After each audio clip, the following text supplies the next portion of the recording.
Good evening, and let me add my word of welcome to our ITMS general meeting.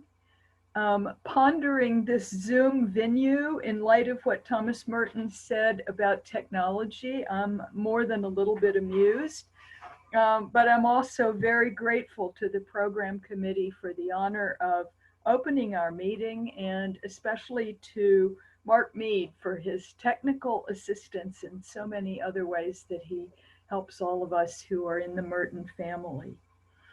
Our conference theme suggests a focus on human identity, which I'm going to address this evening in a way that is introductory and not exhaustive. Lots of you have written both beautifully and well on this subject, but with one or two exceptions, I'm going to rely primarily on the primary sources from Merton. And having said that, I have to remind you that Merton wrote before gender-inclusive language was the norm. And I am a pedant, so I don't alter original sources, but please do a little simultaneous translation in your head when that becomes necessary for you. As a way to settle from the day's activities, I invite us to pause just briefly to consider the quotation from St. John Henry Newman that is the subscript on the outline which Mark has kindly provided in a link for you. So I want to read that quotation for you. It articulates the basic thesis of my talk, and then I'll just pause for a few seconds to give you a chance to sort of think about it and to respond to it yourself. And so here's the quotation from John Henry Newman. Self-knowledge is the root of all religious knowledge. Self-knowledge is the root of all religious knowledge.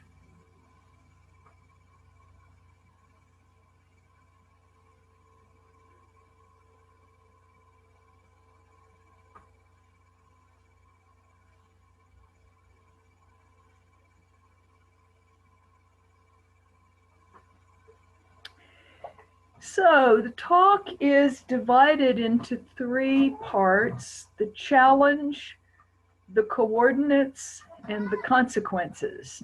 So let's begin with the challenge, which is the challenge of the discovery of the inward self, which throughout the talk I am taking to be what Thomas Merton meant by the true self. Now, actually, I think "Thou Inward Stranger" is a slightly alarming and ominous theme for a conference, because it suggests that there's something or somebody residing in me that I don't know. To quote Merton's inner experience, a dormant, hidden, mysterious sense, which for me, at any rate, evokes spirit possession or science fiction of the inner life inhabited by aliens variety. Well, we really don't need Freud to convince us of the inner strangers that are resident within all of us. In the first century, writing to the church in Rome, St. Paul, for example, spoke about the mystery of doing what we don't want to do. I don't understand my actions, says Paul. I don't do what I want, but I do the thing I hate. I don't do the good I want, but the evil I do not want is what I do. And he concludes with the rather creepy idea that sin dwells within him. And that is rather the condition of the unexamined inward stranger. A lot of, it seems to me, economic and political and sometimes religious life seems intent on keeping us from exploring the strange spiritual conundrum of the inward stranger, keeping us as strangers to ourselves, parts of conglomerates rather than autonomous, authentic individuals. They want to keep us from being our true selves. Much of Thomas Merton's writings from the late 40s to his death had as a premise something that Pascal called divertissement, distraction, diversion. In his essay, Philosophy of Solitude in Disputed Questions, Merton called this, quote, those occupations and recreations so mercifully provided by society, which enable a man, translate, which enable a man to avoid his own company for 24 hours a day. Here's a coarse paraphrase. Keep them busy, keep them entertained, make a lot of noise, distract them from the still small voice within that might help them know themselves, their true selves, and thus to see the world more clearly. To see the world more clearly is to be invited to change ourselves and our societies and our institutions. Merton wrote in Wisdom of the Desert that some 4th century Christians went out, and now I'm quoting, into the desert to be themselves and to forget a world that divided them from themselves. They had to reject the completely false, formal, fabricated self under social compulsion in the world. End of quotation. Of himself, Merton wrote on December the 10th, 1949, I am the impression that will change. And he did change. And that is proof that the self is neither static nor carved in stone. Nor was Merton a systematic theologian, but he was remarkably consistent on the matter of human identity or personhood. In her book, A Search for Wisdom and Spirit, Thomas Merton's Theology of the Self, Anne Carr wrote, quote, the question of the true or real or authentic self engaged Merton throughout his life as a monk and writer. He is always seeking more immediate, compelling, existential, and symbolic terms in which to explore this theme. End of quote. The founder, really, of the ITMS, the Merton scholar Isimus, and the friend and supporter of many of us, William Shannon, opened his essay on the self in the Thomas Merton Encyclopedia. A central theme that weaves its way through Merton's writings is that sanctity consists in discovering our true identity. The essence of the spiritual quest is our search for our true or real self. End of quote. According to Merton, the inner self is our substantial reality itself on its highest and most existential level. It's not the ideal self, not an imaginary, perfect creature fabricated to measure up to our compulsive need for greatness, but ourself as we are in the eyes of God, the greatness that we have received from God. End of quote. It's not perfection, it's who we were made to be and the greatness that is ours as creatures of a benevolent God. Maybe Merton's most accessible writing on the true self is chapters 5 to 7 in New Seeds of Contemplation, where he writes, every one of us is shadowed by an illusory person, a false self, that wants to exist outside the reach of God's will and God's love, outside of reality and outside of life. The good news, according to the same passage, is that we also have a true self, an authentic identity, which according to Merton is, quote, hidden in the love and mercy of God, and which we are called to share with God in the work of creating. Keep in mind, please, that discovering the inward stranger and becoming the true self is both a gift and a choice. We both receive it as gift and we work to cultivate the true self.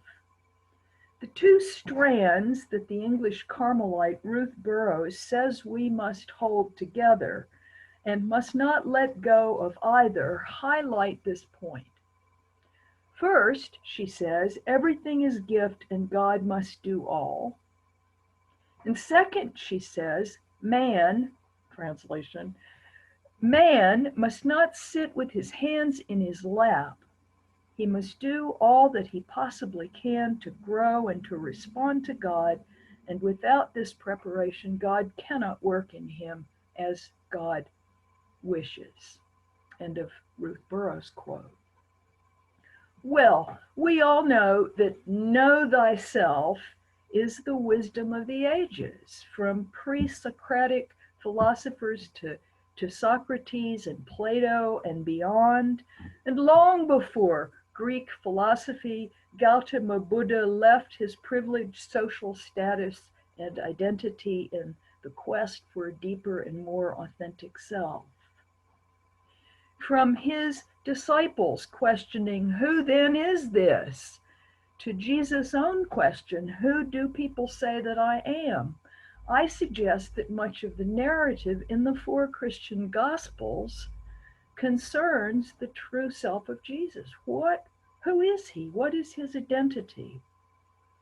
When the prophet Muhammad, upon whom and his people be peace, at midlife left a happily married, or at midlife as a happily married, successful businessman, went out into the caves of Mount Hira to listen toward something else.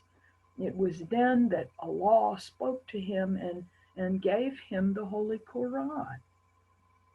The spiritual quest begins with know thyself, and that's difficult, in part because we have such a huge capacity for self-deception. It is a shock to learn that the story I tell me about myself has very little to do with your perception of me. The hidden stranger of our conference theme is precisely the true self about which Merton wrote so much and so helpfully.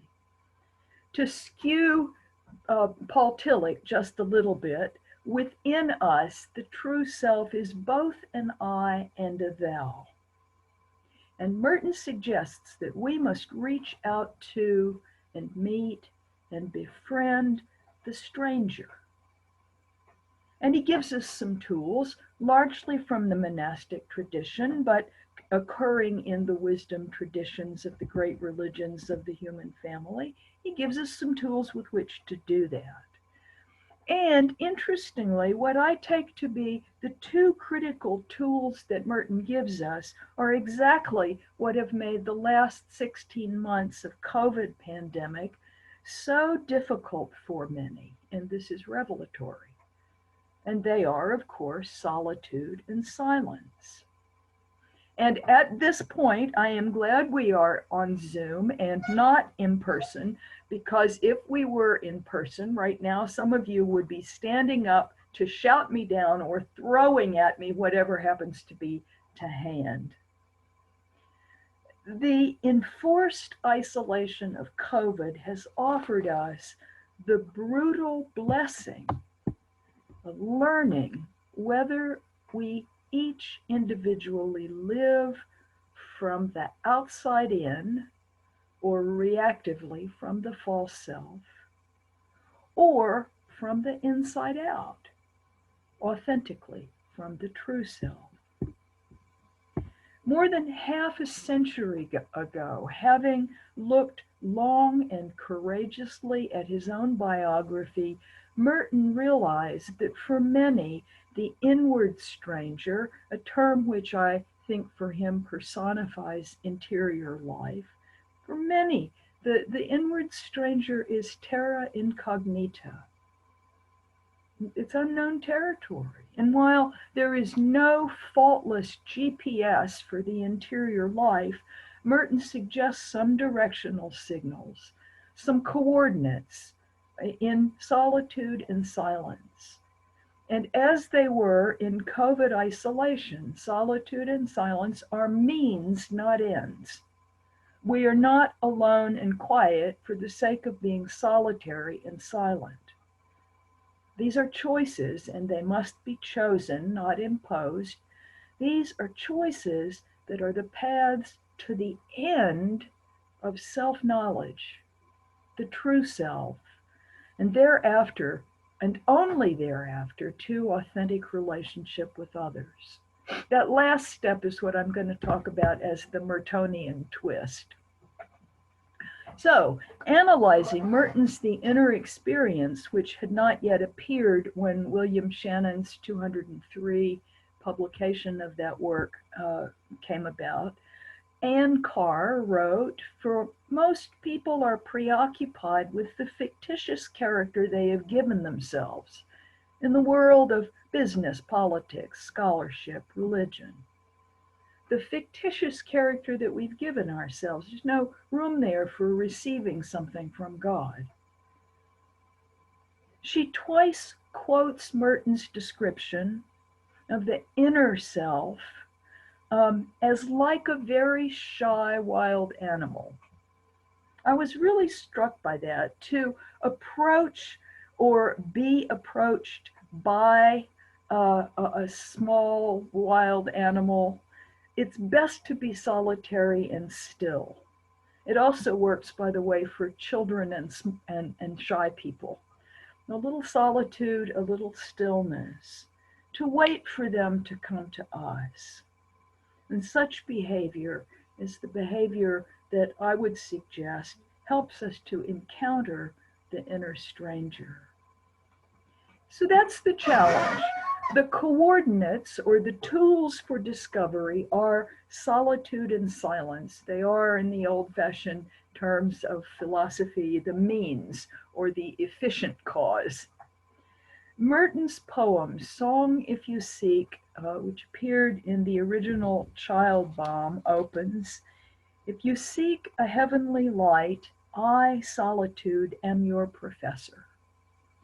And the poem continues, "I, solitude, am angel, for I, solitude, am thine own self. I, silence, am thy amen." The poem invites the reader to follow solitude to the amen of silence. And so that's what we'll do in this little section of the talk. First, solitude, about which Merton wrote a great deal. I would recommend to you especially chapter 15 in No Man is an Island, chapters 8 to 11 in New Seeds of Contemplation, and Merton's most extended treatment of the subject, Notes for a Philosophy of Solitude, all of which you'll find on the outline that you've been given. And for some practical suggestions about how to get to silence, then I would suggest chapter 14, Problems of Contemplative Life in the Inner Experience. Now, some of you are saying, why didn't she mention thoughts in solitude? Well, because they are not necessarily thoughts about solitude. They are thoughts that Merton had in solitude, which is not at all the same thing. I'm taking most of the material in this section on solitude from the Sign of Jonas, which are selections from his journals between 1946 and 1952, which Merton edited for publication. As we know from the 7 volumes of journals, Merton was always seeking greater solitude. It's a very interesting progression to follow in the Sign of Jonas, to observe how Merton very gradually discovers that he already has the solitude he's seeking. And not only in the upper reaches of an old barn or in the rare book room where he's allowed to write. His observation on January the 3rd, 1950 is telling. Solitude is not found so much by looking outside the boundaries of your dwelling as by staying within. Solitude is not something you must hope for in the future. Rather, it is a deepening of the present, and unless you look for it in the present, you will never find it. Several months earlier, he had observed, to belong to God, I have to belong to myself. I have to be alone, at least interiorly alone. And this means the constant renewal of a decision. Merton's reminding us that the solitude that facilitates meeting the inward stranger is as much interior as it is geographic. That being the case, the choice for solitude is always present.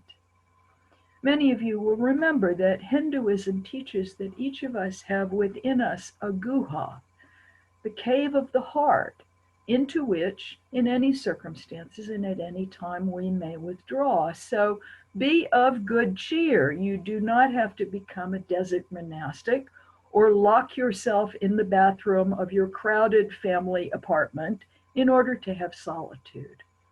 Because the kind of solitude that Merton is suggesting to us here is both exterior and interior, and the former may be the more important. Solitude, Merton writes, quote, is not merely a negative relationship. It's not merely the absence of people. His point is, quote, those who cannot be alone cannot find their true being.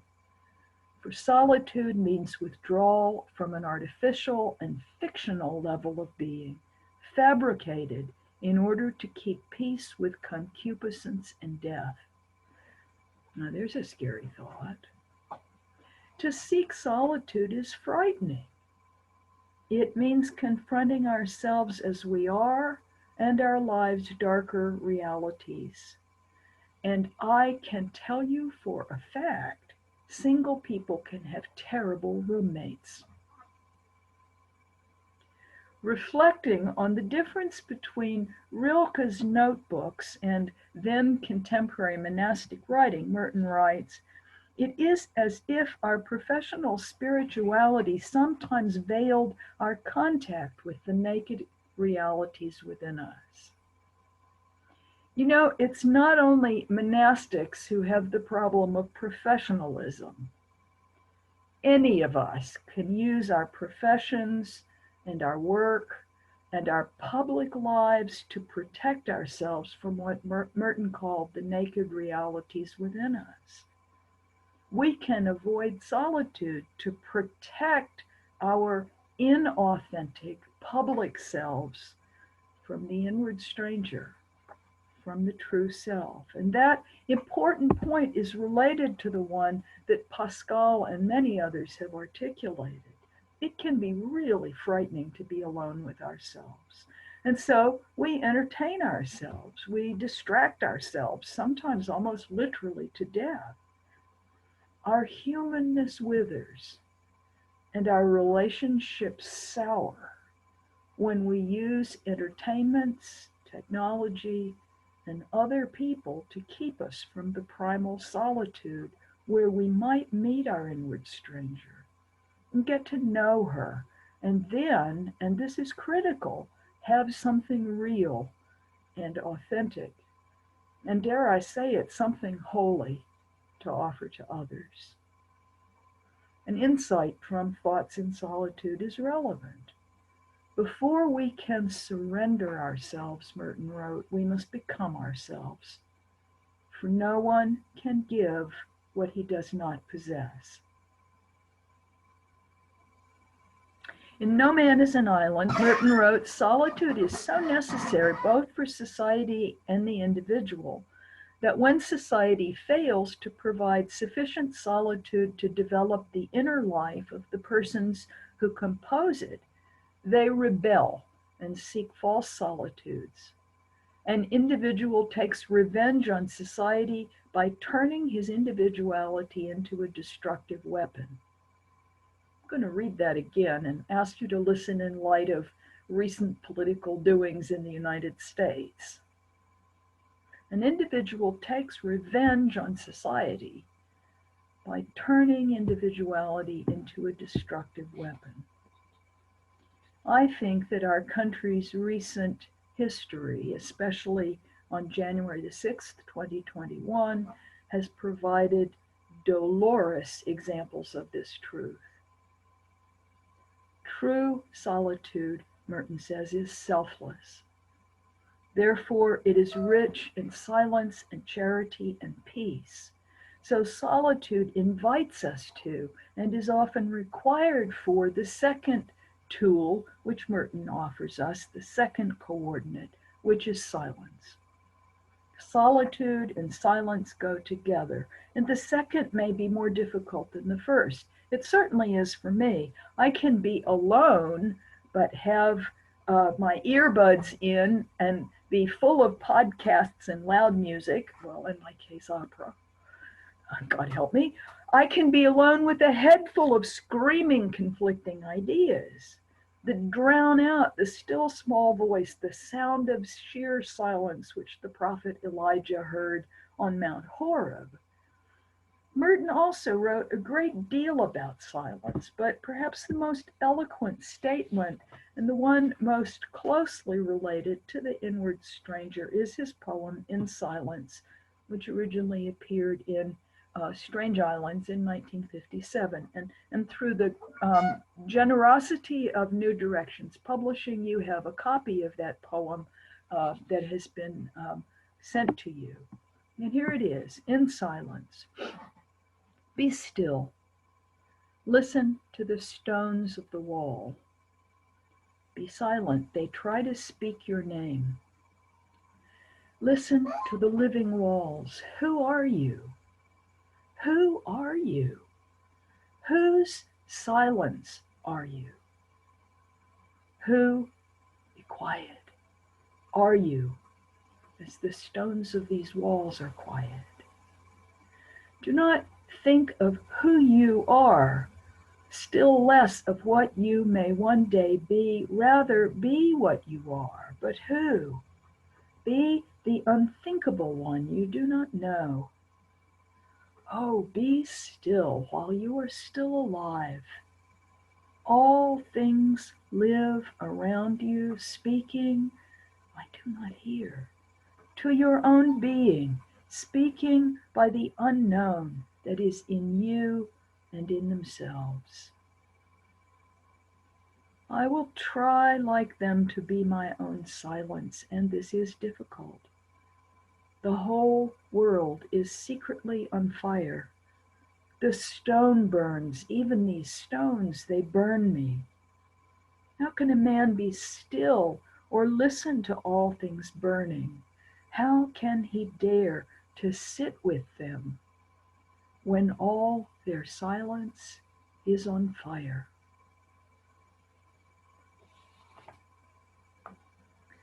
The poem highlights the theme of identity, and it offers some helpful, challenging suggestions about silence as an introduction to the inward stranger. First, it invites us to stillness, which is a wonderful double entendre, because stillness means it invites us to stop moving, be without motion, and it invites us to be quiet, to be without sound. It directs us to listen where we might never expect to hear anything. Listen to a stone wall. The stone wall speaks our name. And in the tradition of the Hebrew Bible and of many religions, the name represents the essence of the person, his or her true self. If you are thinking Moses in the burning bush, good for you. Listen to hear your authentic self exactly from the place you would never expect to hear anything. And your name will be given, which is a suggestion that the true self is at least in part charism, received rather than earned, but one must dispose oneself to receive it. Silence invites us to listen in unexpected places in order to be introduced to ourselves and to answer the critical question, who are you? Who are you really? Not who you were formed to be by family and society and language and race and political conviction and all the rest of it. Not who will you be in some indefinable future, but who are you right now, where everything is alive and speaking to you. The poet Merton knows this is a huge challenge, this listening to everything and seeing everything alive and alight. And that is where the poem closes. How can this be done? How can one dare sit in a silence that is on fire? But if one is to encounter the true self, to know the inward stranger, how can one not do so? Merton's journal entry for November the 19th, 1950 begins with a long, very practical reflection entitled The Necessity of Silence, which, like solitude, is both exterior and interior. I'm reading from that entry. When you gain this interior silence, you carry it around with you in the world and pray everywhere. So silence, Merton says, is not only a directional coordinate for encountering the inward stranger, but it's a prerequisite for prayer, especially contemplative prayer, which is another of the themes that we find consistently throughout the writings of Merton. In Thoughts in Solitude, Merton says, inner silence depends on a continual seeking. And that seeking requires silence because, quoting Merton, my knowledge of myself in silence opens out into the silence of God's own self. And herein, I suggest, is the Mertonian twist. It is necessary, Merton says, that we find the silence of God not only in ourselves, but in the other. It's necessary that we find the silence of God not only in ourselves, but in the other. This quest for the true self, the meeting with the inward stranger, isn't silent, isn't selfish. It is profoundly relational. In fact, it is in part from and certainly to and for the other that we seek the true self.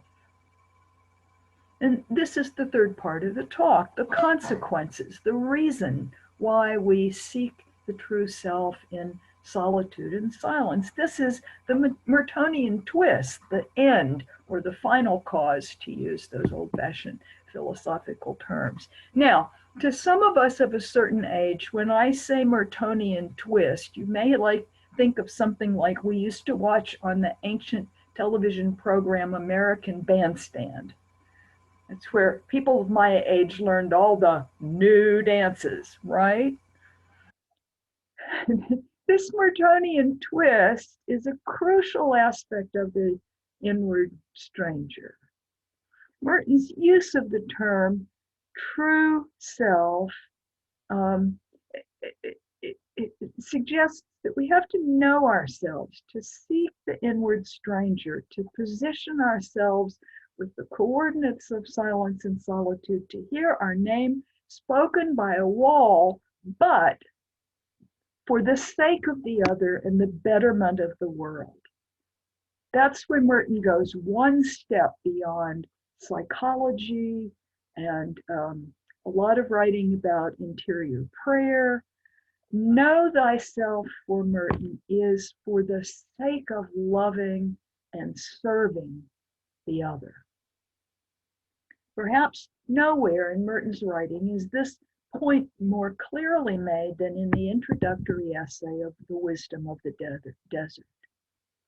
The 4th century Christians repaired to the desert to repair the broken world they had fled.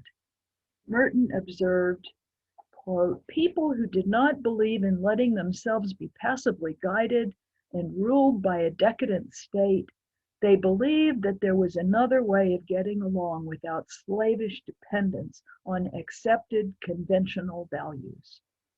I'm going to read it again because this is very contemporary. These 4th century Christians were people who did not believe in letting themselves be passively guided and ruled by a decadent state, and who believed that there was a way of getting along without slavish dependence on accepted conventional values. What they sought, Merton wrote, quote, was their own true self in Christ.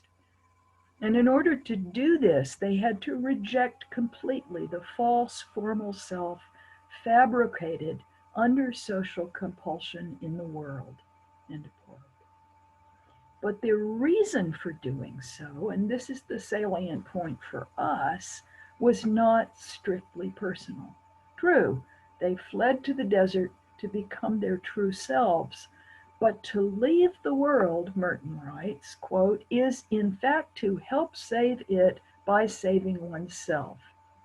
This is their paradoxical lesson for our time, end of quote. To leave the world is to help save it by saving oneself. Merton stresses the point that when they went to the desert, they, quote, did not merely intend to save themselves, but they had the obligation to pull the whole world after them to safety.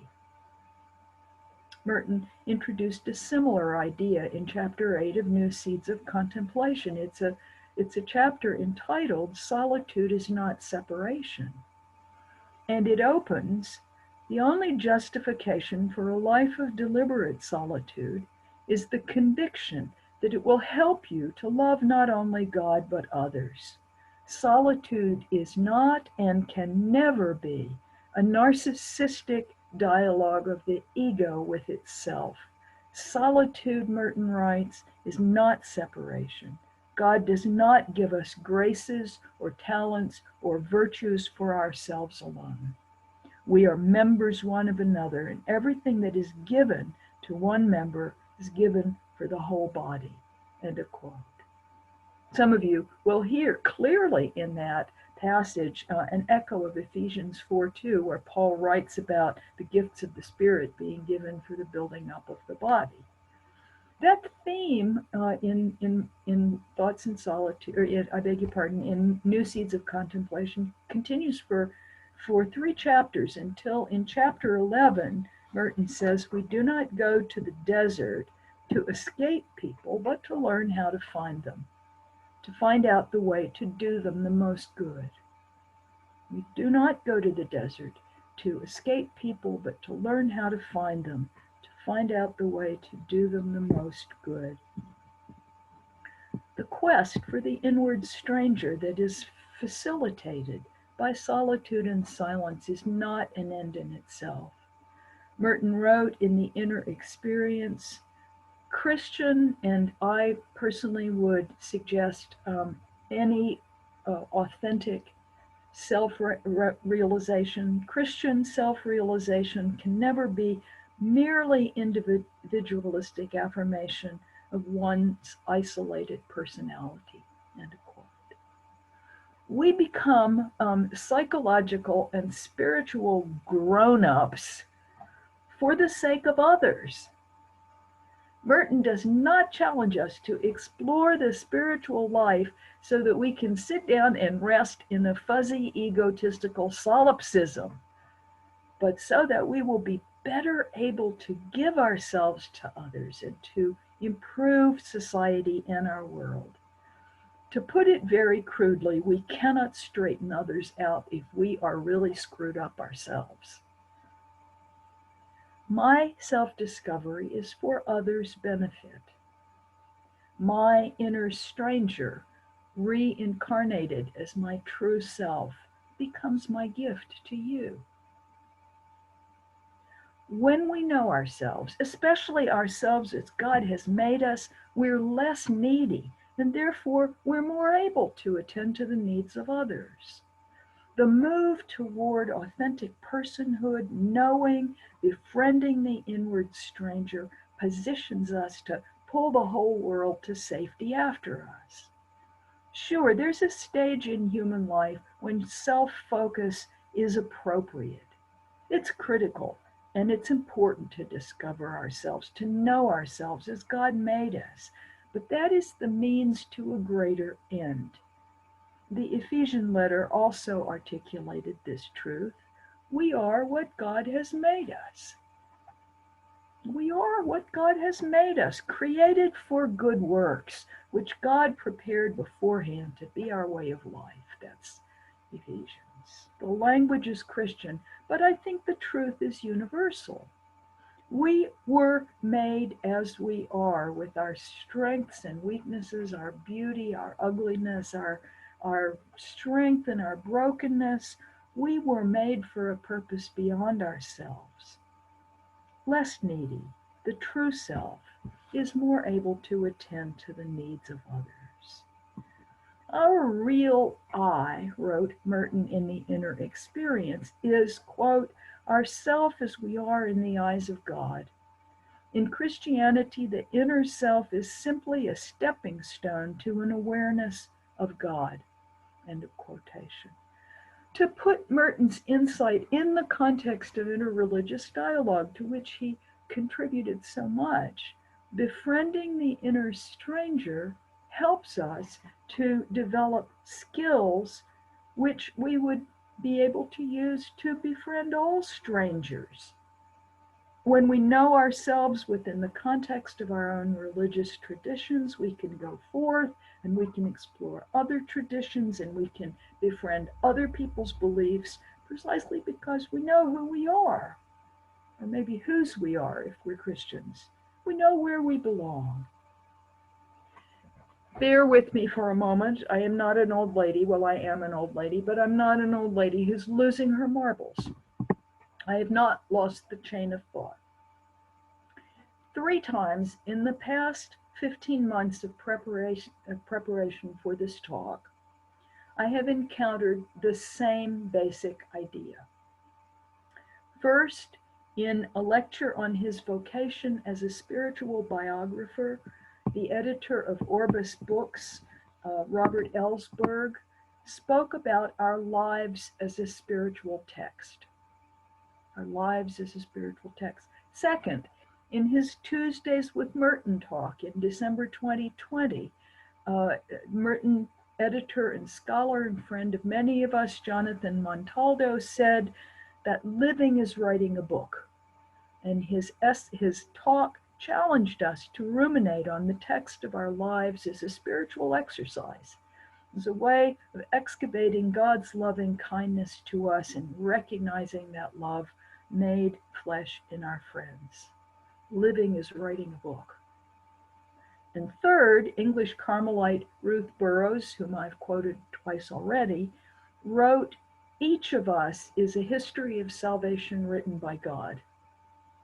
Each of us is a history of salvation written by God. All 3 of these spiritual teachers allude to the fact that the movement of the inward stranger to become the true self is a journey with profound implications, but not just for us, for others. Among other important things, their spiritual insight helped me to see the pattern set by the 4th century desert Christians and the developmental process that this talk is suggesting is written in Merton's own life. By his own admission, as a young man, Merton was a mess. He was clueless. He didn't know who he was. That much of his early monastic writing was about sorting out the true from the false self is precisely because that's what he was doing at that point. It was after he met and began to befriend the inner stranger and to live from the space of his true self that his focus could shift outward to the world and its terrible problems. I suggest that when he had the famous 4th and Walnut experience on March the 19th, 1958, he knew something of himself. He'd seen something of his true self, and therefore he could recognize his unity with others and see the face of Christ in them. He wrote in his journal that same day, The Word was made flesh and became too a member of the human race. It's an echo of the opening chapter of St. John's Gospel. But I would suggest that his important later teaching on civil rights and social justice and peace and ecology and disarmament and interreligious dialogue, all of it came largely after he had walked a long way on his own journey of self-discovery. The text of his life suggests that healing the world through art or education or social service or political action or service to our families or service in prayer begins when we befriend our own inward stranger. The life and thought and writing of Thomas Merton suggests the inward stranger is to become the true self, but that's not from itself or for itself.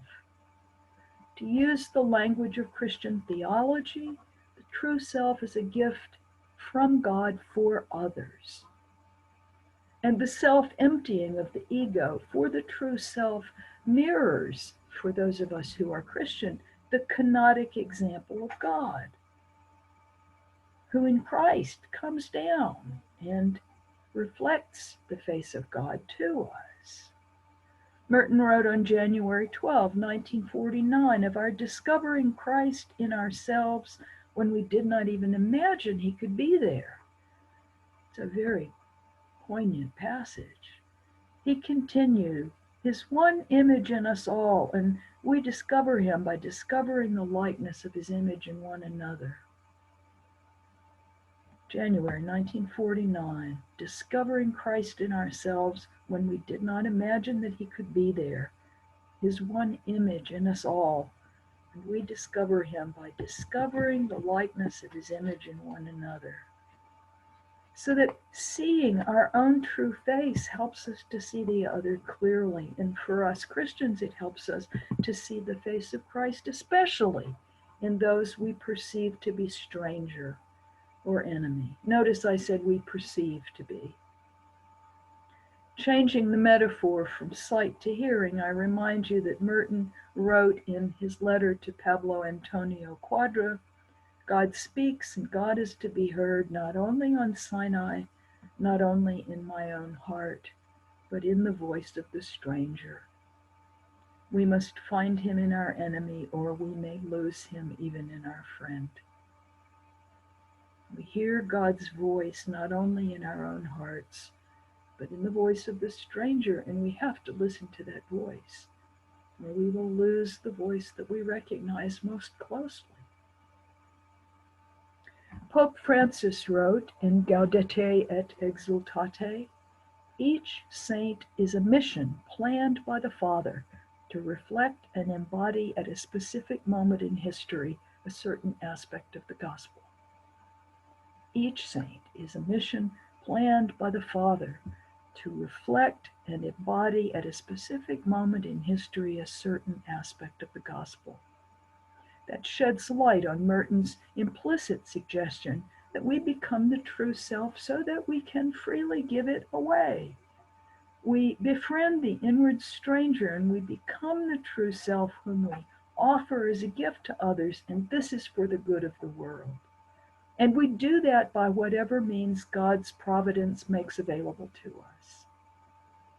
Merton writes in New Seeds of Contemplation, our true self is then the self that receives freely and gladly the missions that are God's supreme gifts. Any other self is an illusion. Our true self is the self that receives freely and gladly the missions that are God's supreme gifts. Any other self is an illusion. Merton opened his 1966 essay, Is the World a Problem?, with a long self-deprecating reflection on how he'd changed. And it includes the question, where am I going to look for the world, first of all, if not in myself? Where am I going to look for the world, first of all, and not, if not first of all, in myself? It's not just a rhetorical question, because I think that nearly all of the problems I lament in the world outside me are resident within me.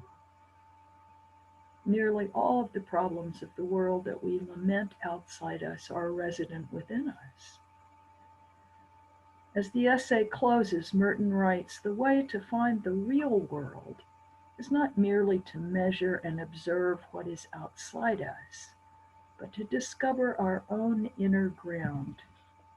For that is where the world is, first of all, in my deepest self.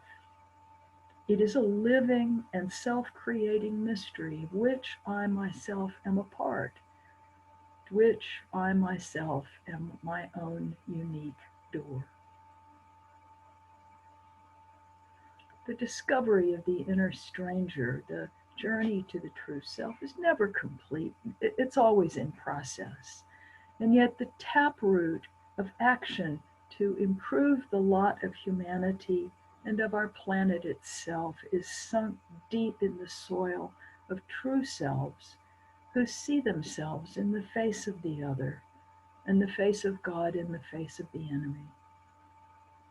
In such seeing is the beginning of the healing of what Pope Francis in Fratelli Tutti so sadly and aptly called our wounded world. Thomas Merton suggests that the world's healing begins in each one of us. Therein is the challenge, I think, of our themes, of our conference's theme, that the world's healing begins in the inward stranger.